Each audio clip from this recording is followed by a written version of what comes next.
world is on the verge of nuclear disaster in Ukraine. Fears of a nuclear catastrophe. Zaporizhzhia power station. Zaporizhzhia is completely out of control. Located in the city of Energodar in the south of Ukraine, Zaporizhzhia nuclear power plant has provided power to 30% of the country. The plant has a total capacity of about 6,000 megawatts. That's enough to power about 4 million homes. Well, that was before March 4th, 2022. That's the date when the hostile shells hit close to the plant for the first time, and the Russian military invaded it, taking the entire staff hostage. This satellite imagery now shows Russian troops positioned inside the plant perimeter. Since then, the Russian military has tightened the grip over its facilities, though all of them remain operated by Ukrainian staff. To make things worse, they clamped down on the plant personnel. One of its workers was actually beaten down to death by a Russian soldier. Suffering massive losses in the field, occupiers are weaponizing the nuclear plant. According to Russian official plans, the facility is to be annexed to power the earlier occupied Crimea and soon must be connected to the Crimea power grid. It was their plan to destroy the Ukrainian connecting lines and after that power the plant from occupied Jankoy as the solution. To do so, they would need to connect Zaporizhzhia NPP to the Russian energy grid. Apart from that, the territory of the NPP is transformed into a military base for the Russian troops. Russian forces also packed the spot with their weapons, explosives, and military hardware. Russia is now using the plant as a military base to fire at Ukrainians. We know for sure that they mined the part of the plant that borders the Kakhovka reservoir. Plus, they positioned their equipment inside the first and the second engine rooms. This is an obvious act of a nuclear terrorism. It all causes an enormous fire hazard. So if it all detonates, it's going to set a fire to the reactors and blow them up. The plant has a protected status, so Ukrainian forces can't attack it, and Russia is doing nothing but taking advantage, shelling Ukrainian cities and killing civilians.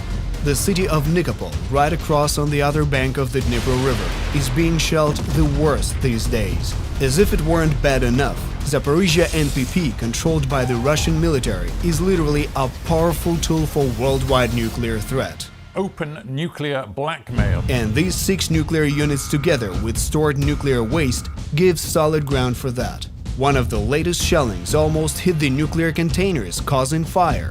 If at least one container is hit, it can cause an enormous radiation leak. The thing is that there are 170 such containers there.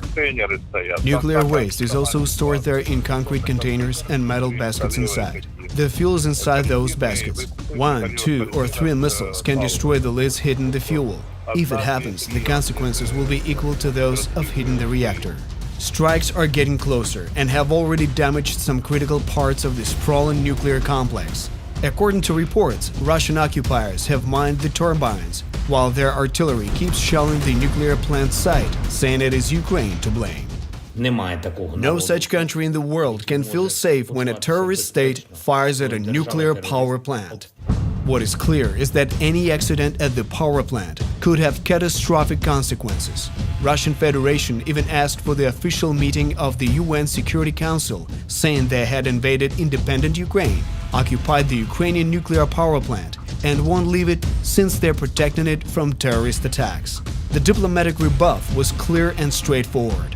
We once again call on Russia to cease all military operations at or near Ukraine's nuclear facilities.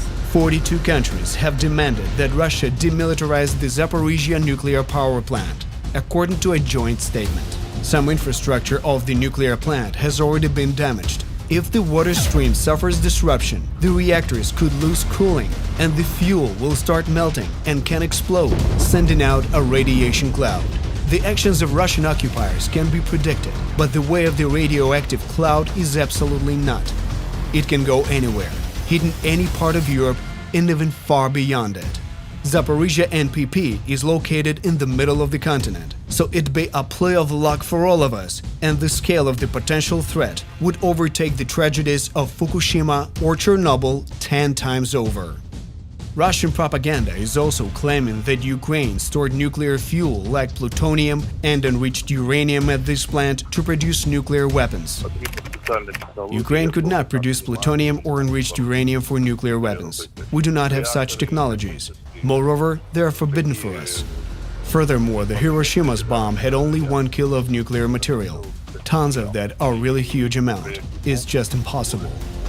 Nuclear terrorism is a typical strategy to plunge the world in fear. Just recall Chernobyl occupied by Russians in March, or Russian missiles almost scratching the South Ukraine nuclear power plant in June. We should not forget that there are nuclear power plants in the European Union as well, and accidents are also possible there. All of this wouldn't be happening if Russia just weren't there in the first place. And the sooner we stop Russia, the sooner Europe and the world will be able to feel safe again. Thank you. Now, when we're telling you this, the nuclear plant is under fire again.